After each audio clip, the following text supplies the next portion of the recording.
Hello and welcome to the 30th episode of the Unnamed Political Podcast. I'm your host, Jack Orbeth. And I'm Clark Warburg. And today we're going to be talking about a range of issues on the election trail, the campaign trail. We're going to be talking about Ben Carson, who recently suspended his presidential campaign, and we're going to be talking about the primary states on, Super Saturday, maybe? Yeah, that's a good name. And we'll be talking about the key results we have right now. So, yeah. Yep, here we go. Rarely is the question asked, is our children learning? My fellow Americans. Corporations are people, my friend. Our country is in serious trouble. I did not send classified material, and I did not receive any material that was marked or designated classified. But man is not free unless government is limited. Bringing you opinions on historic, current, and international politics. Welcome to the Unnamed Political Podcast. Hello and welcome to the 30th episode of the Unnamed Political Podcast. Key milestone. Yes, this is a major milestone. 30. It represents the total number of viewers we've had in our entire career. Yeah. Nice. If we have time, we'll insert the really lame sound effect. Probably not. Okay, but before we start, I do have a special announcement to make. Very special. Yes, unbeknownst to our audience and all of our viewers, I wrote a letter to President George H.W. Bush. I also wrote a letter to President George W. Bush and Henry Kissinger. Nice. Yes, because Bernie Sanders just mentioned him, and I thought, if Bernie hates that guy, I should probably write to him. Sorry, but so I wrote to all those people, and in less than 2 weeks, in under 2 weeks, I did receive a response from President 41 George H.W. Bush. Very good man. I'm surprised it didn't take that long. I'm extremely honored to get this. I am so surprised he got so far. He has an amazing staff working for him. Very nice. Very nice. So I got a signed photograph from the president and a signed letter. It is an immense honor. I am stoked to use a very professional term. It's amazing. Very cool. It's really cool. Just thought. You guy, or hopefully guys, if we can get more viewers. Or people. Would find that interesting.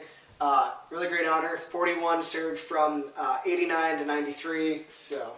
If you're watching this. Yeah, if you are watching this, sir, thank you for your service. Thank you. All right, on to another president, the future one.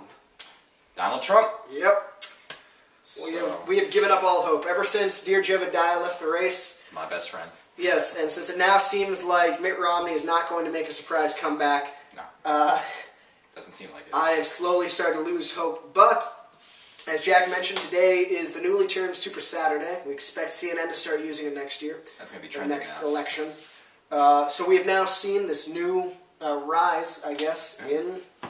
I was personally surprised because Cruz is winning, or he already confirmed one as we are filming this right now. It's all coming in. Yes. Cruz has won Kansas by actually a very sizable lead, probably the biggest he's ever had. Technically, it still hasn't. All the votes haven't come in. It's like 80% right now. Yes. Like 80% right now. Live election coverage. Trump. This is like a Trump lead right now, by 25 points. Very big time for Trump.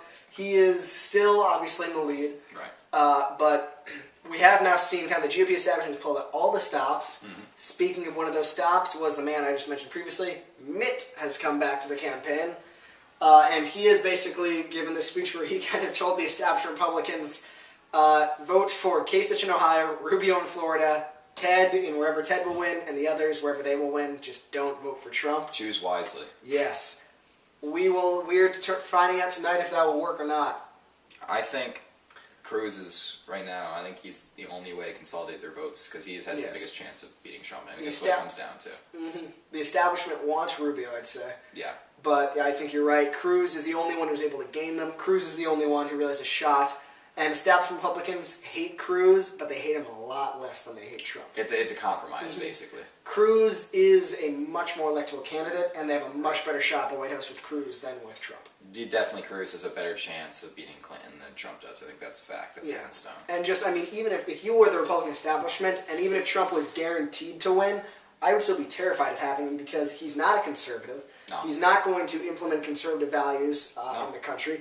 And, in all practical purposes, he's a liberal. He, for all I know, he'd switch parties and create his own. He could become a Trumpetarian. No, he's in his business. his business excursions are definitely not that impressive. Unfortunately, no. He failed several businesses. He had 4 bankruptcies, I believe. Four. Three. 4 bankruptcies. Dang it! Showing you the great level of intelligence. This is really good too. 4 bankruptcies, a lot of business failures. Actually, more than I thought. He had Trump Magazine, Trump Steaks, Trump Vodka. He made a Trump University. He made a Trump mortgage company right when the housing bubble was out. 2006, I believe.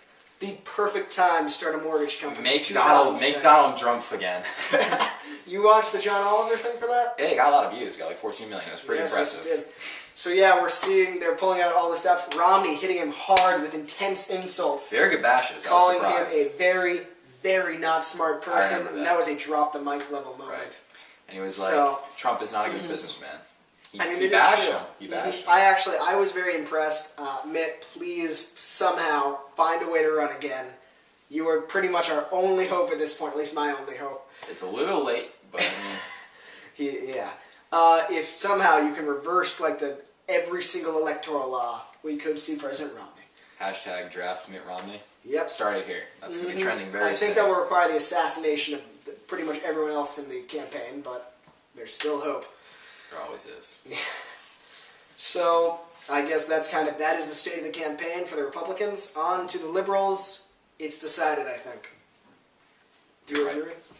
Yes. Hillary Clinton's definitely going to win by a solid lead, thanks to the corrupt practice that I believe is corrupt of superdelegates. You think it's corrupt? I do not think it's corrupt. I think it is just desserts for Bernie Sanders because they are redistributing delegates. Hillary just happens to be lucky because she's in with the establishment, i.e. the government in this case. Similar to how in a socialist state, the only way to get ahead is to be supportive of the government. Now that would work on certain people, but superdelegates are definitely not the best choice in deciding because it's not what the people want. It's just what territorial, just officials in the Democratic Party want. And that's why it's really close. If you took the superdelegates away from Clinton and Bernie, it's really close. It is very close. Really close. But you don't want Trump, correct? No. But the voters clearly want Trump. So voting against... That's not true. The votes aren't all cast yet. Cruz can still win. But in the majority of all the elections we've seen, people don't like Trump. And now they're saying just vote for anybody but Trump because if you look at it, Trump isn't winning by a 51% margins or any higher. He's not winning by majorities. So you could argue that we're seeing that around 60% don't, but there's no guarantee of that. So is Mitt Romney subverting the electoral process by saying just vote for anyone other than Trump? No. But superdelegates are still bad? Superdelegates are terrible. Sorry, my voice is gone. Superdelegates do not choose what people want. Most people, I will argue this again, Republicans don't want Trump. No, they do. For the most part, clearly, because there's more people voting for everyone but Trump than there are actually voting for Trump. But if they pulled out, do you think there was Trump?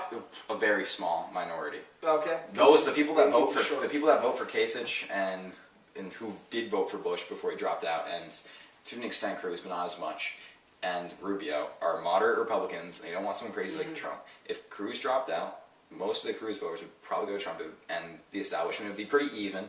But I think more people don't want Trump than do. But so you don't like the superdelegate. You think Bernie should? I don't think Bernie should win because I think Bernie has a better chance of beating any Republican. I'm just saying in practice, because it's been around for a while, it's influenced many elections. So it's not. I don't think it's fair. So I think someone. Yeah, I'll agree with that. I'd say it's just desserts. And in terms of that, I'm sorry, the political revolution is over. Yeah. And even then, we're seeing, I don't think he wouldn't have been able to win in general. We've seen many of his supporters, the majority of his supporters, who support a democratic socialist, which, bear in mind, is socialism that you vote for. Right. That's what the democratic aspect is. Yeah. The majority of his supporters don't support redistribution of wealth. Right. Which is kind of the key tenet of socialism. Right. So it's like saying, I love the Second Amendment, but I think no one should have guns. Right. You can't have it both ways. I get it. So I think that would have hurt him. I think even on both sides, with Trump with that, you will have people who, regardless of what happens, you will vote for the person, doesn't matter what their opinions are. Mm-hmm. Like, we've even seen some interviews where people are pretty much getting to the point where it's not conservative or liberal, it's what does Trump want? That's what I want. Yeah. What does Bernie want? That's what I want. Very enthusiastic, these supporters. Yes, we have.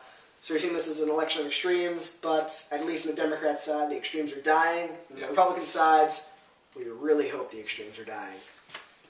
Anything else to say, Jack? Very well said, Clark. That's all I have to say. Sweet. All right.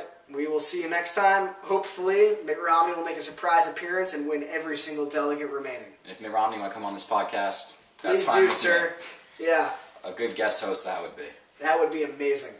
I'll use my secret Mormon connections to bring him on. Sounds good. Yeah, don't worry. Sounds good. Okay. I'm Clark Wahlberg. And I'm Jack Warrior. See you next time. Adios.